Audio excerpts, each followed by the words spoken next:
আজকে আমার আর আমার বান্ধবীর ইভিনিং শিফট ছিল, তো আমরা প্ল্যান করলাম যে আজকে আন্টির দোকানে গিয়ে স্ট্রিট ফুড খাবো।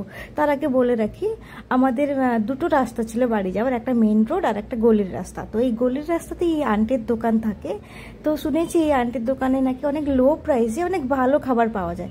তো আগে টেস্ট করে নিই, তাই জন্য আজকে টেস্ট করার জন্য দুজন চলে এসেছিলাম। দেখো, আর এখানে আমরা 10 টাকা প্লেট করে 2 প্লেট সয়া চাপ নিয়ে নিয়েছিলাম আর 1 প্লেট রোলটা আমরা আগে খেয়ে ফেলেছিলাম, তারপরে সয়া চাপ। মোটামুটি খারাপ না, ভালোই লাগছিল। তারপরে নিয়েছিলাম আমরা ফ্রেঞ্চ ফ্রাইটা একটু গ্রেভি ছিল। দেখো, খেতে কিন্তু খুব টেস্টি হয়েছিল।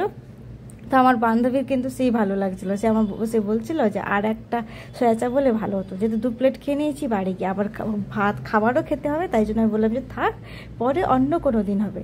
আর তারপর ফ্রেঞ্চ ফ্রাইটা খেয়ে আমরা নিয়েছিলাম চাউমিনের প্লেটও 10 টাকা ছিল, মানে সব কিছু এখানে 10 টাকা ছিল।